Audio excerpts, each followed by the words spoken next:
BJP ಸರ್ಕಾರ ಆಗಲಿ ಅಥವಾ ಕಾಂಗ್ರೆಸ್ ಸರ್ಕಾರ ಆಗಲಿ ಯಾವ ಪಕ್ಷಗಳು ಇಲ್ಲಿವರೆಗೆ ಸಾರ್ವಜನಿಕರ ಟ್ಯಾಕ್ಸ್ ಅನ್ನ ಪಡೆದು ಚುನಾವಣೆ ಮಾಡಿದ್ದು ನಾನು ಗಮನದಲ್ಲಿ ಇಲ್ಲ ಇಷ್ಟು ವರ್ಷ. ವಾಲ್ಮೀಕಿ ನಿಗಮದಿಂದ ಹಣ ಡ್ರಾ ಮಾಡಿ ಆ ಹಣವನ್ನ ಹೈದರಾಬಾದ್ ಬ್ಯಾಂಕಿಗೆ ಕಳಿಸಿ ಆ ಬ್ಯಾಂಕ್ನಿಂದ ಹಣ ಮತ್ತೆ ಡ್ರಾ ಮಾಡಿ ಬಂಗಾರ ಖರೀದಿ ಮಾಡಿ ಚಿನ್ನ ಖರೀದಿ ಮಾಡಿ ಆ ಚಿನ್ನವನ್ನ ಚುನಾವಣೆಗೆ ಬಳಸಿರ್ತಕ್ಕಂಥ ಟ್ಯಾಕ್ಸ್ ನಾವು ಕೊಟ್ಟಿರ್ತಕ್ಕಂಥ ತೆರಿಗೆಯನ್ನ ಲೋಕಸಭೆಗೆ ಚುನಾವಣೆಗೆ ಬಳಸಿರ್ತಕ್ಕಂಥ ಕೆಲಸವನ್ನ ಈ ಸರ್ಕಾರ ಮಾಡಿರ್ತಕ್ಕಂಥ ನಾಯಕರ ಬಗ್ಗೆ ನಾವು ಕೋರ್ಟ್ಗೆ ಹೋದ್ವಿ. ನಾವು ಪಾದಯಾತ್ರೆ ಮಾಡ್ತೀವಿ ಅಂತ ಹೇಳಿದ್ವಿ. ಪಾದಯಾತ್ರೆಗೆ ಮಾಡ್ಲಿಕ್ಕೆ ಅವಕಾಶ ಕೊಡ್ಲಿಲ್ಲ. ಆದರೆ ಜನರ ದೊಡ್ಡ ಸಮಸ್ಯೆ ಇದು. ಯಾವುದೇ ಸರ್ಕಾರ ಯಾವುದೇ ಪಕ್ಷ ಈ ರೀತಿ ಮಾಡಿಲ್ಲ. ಅದಕ್ಕೋಸ್ಕರ ಕೋರ್ಟ್ಗೆ ಹೋಗ್ಬೇಕಾಗಿ ಬಂತು. ಇವತ್ತು ಸಿಬಿಐ ಮುಖಾಂತರ ಎನ್ಕ್ವೈರಿ ಆರ್ಡರ್ ಮಾಡಿದೆ. ಇಂಥ 10 ಹಗರಣಗಳು ಈ ಸರ್ಕಾರದಲ್ಲಿದ್ದಾವೆ. ಬರೀ ವಾಲ್ಮೀಕಿ ನಿಗಮದ ಅಷ್ಟೇ ಹೊರಗೆ ಬರ್ತಾ ಇಲ್ಲ ಈ ಸಿಬಿಐ ಕೊಟ್ಟಿರೋದ್ರಿಂದ.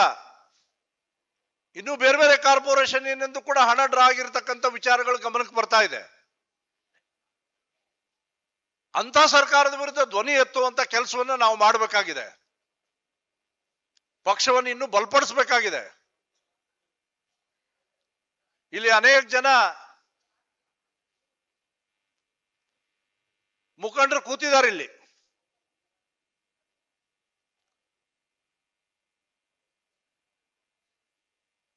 ಪಕ್ಷದ ಹಳೆ ಕಾರ್ಯಕರ್ತರು ಇದ್ದಾರೆ,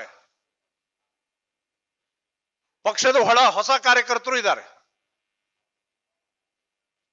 ನಮ್ಮ ಶಕ್ತಿ ಇನ್ನು ಹೆಚ್ಚು ಮಾಡಿಕೊಳ್ಬೇಕಾಗಿದೆ.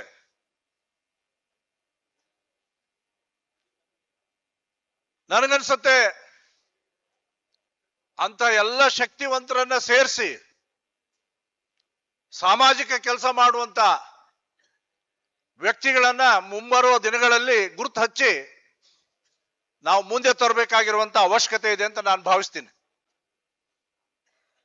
ಆ ಶಕ್ತಿ ವೇದಿಕೆ ಮೇಲೆ ಇರ್ತಕ್ಕಂಥವ್ರು ಎಲ್ಲರಲ್ಲಿ ಇದೆ. ನಾವೆಲ್ಲ ಕೈ ಜೋಡಿಸಬೇಕಾಗಿದೆ. ಬೀರ್ಬಲ್ನ ಉದಾಹರಣೆ ನಮಗೆಲ್ಲರಿಗೂ ಗೊತ್ತು.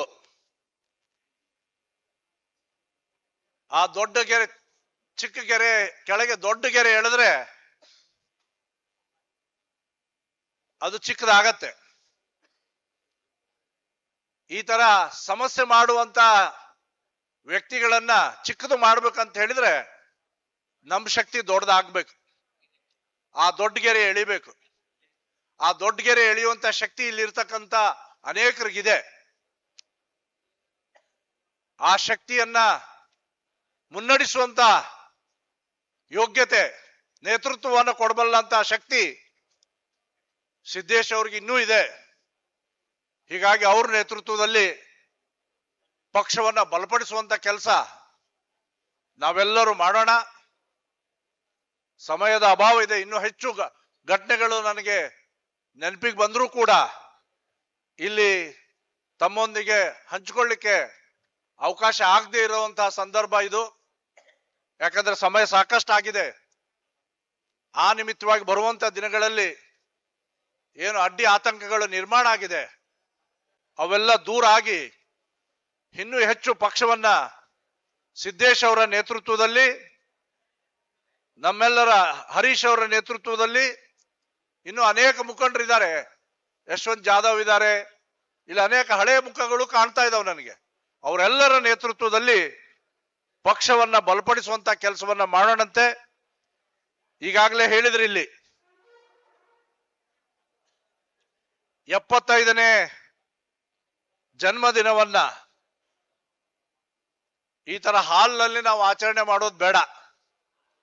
ಈ ಭಾಗದಲ್ಲಿ ದೊಡ್ಡ ಶಕ್ತಿ ಇರ್ತಕ್ಕಂಥ ಸಿದ್ದೇಶ್ ಅವ್ರನ್ನ ಮೋದಿ ಅವರು ಇಲ್ಲಿ ಎದುರುಗಡೆನೆ ಗ್ರೌಂಡ್ ಇದೆ. ಮೋದಿ ಅವರು ಕಾರ್ಯಕ್ರಮ ಮಾಡಿದ್ವಿ ಅಲ್ಲಿ 2014ರಲ್ಲಿ. ಇದೇ ತರ ಪೇಟ ನಮ್ಮೆಲ್ಲರಿಗೂ ಕಟ್ಟಿದ್ರು, ಮೋದಿ ಅವರು ಕಟ್ಕೊಂಡಿದ್ರು. ಅವತ್ತು ನಮ್ಮ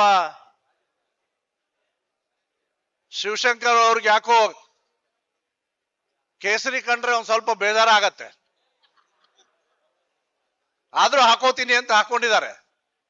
ಶಿವಶಂಕರ್ ಅವರೇ, ಆದ್ರೂ ಅಲ್ಲ, ಬರೋ ದಿನಗಳಲ್ಲಿ ಭಾರತ ದೇಶದಲ್ಲಿ ಮೊಳಗೋದು ಕೇಸರಿನೇ.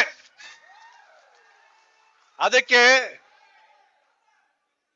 ನೀವೇನ್ ಇವತ್ತು ಕೇಸರಿ ಹಾಕೊಂಡಿದ್ದೀರಿ, ಅದನ್ನ ತೆಗಿಯಕ್ ಹೋಗ್ಬೇಡಿ, ಅದನ್ನ ಹಾಕೊಳ್ಳಿ. ಯಾಕೆ NDA ಅಂತ ನಮ್ ಜೊತೆಗೆ ಬಂದಿದ್ದೀರಾ? ನೀವು ಯಾರ ಬಗ್ಗೆ ಚಿಂತೆ ಮಾಡಿ ಈ ಕೇಸರಿ ಬಗ್ಗೆ ಹೇಳ್ತಿರೋ ಅವರಂತೂ ನಿಮ್ಗೆ ಓಟ್ ಕೊಡ್ತಾರೆ ಅಂತ ನನಗೆ ಗ್ಯಾರಂಟಿ ಇಲ್ಲ. ಅದಕ್ಕೆ ಅದ್ರ ಬಗ್ಗೆ ಚಿಂತೆ ಮಾಡಬೇಡಿ. ಯಾರು ದೇಶಾಭಿಮಾನಿಗಳಿದ್ದಾರೆ ಅಂಥವ್ರೆಲ್ಲಾನು ನಿಮ್ ಜೊತೆಗೆ ಬಂದೇ ಬರ್ತಾರೆ. ಯಾಕೆ ನೀವು ನಮ್ ಜೊತೆಗೆ ಬಂದಿದ್ದೀರಿ ಈಗ. ಮತ್ ನಮ್ ಜೊತೆಗೆ ಬಂದ್ಮೇಲೆ ಅವಾಗ ಬಿಟ್ಟು ಹೋಗೋ ಸ್ವಭಾವ ಇದೆ ನಮ್ಮ ಪಕ್ಷದವ್ರಿಗೆ. ಅದನ್ನ ಮಾಡಬೇಡ ಅಂತ ಹೇಳ್ರಿ ಮೇಲ್ನವ್ರಿಗೆ. ನಮ್ ಜೊತೆಗೆ ಇದ್ರೆ ದೇಶ ಇನ್ನೂ ಬಲಿಷ್ಠ ಆಗತ್ತೆ.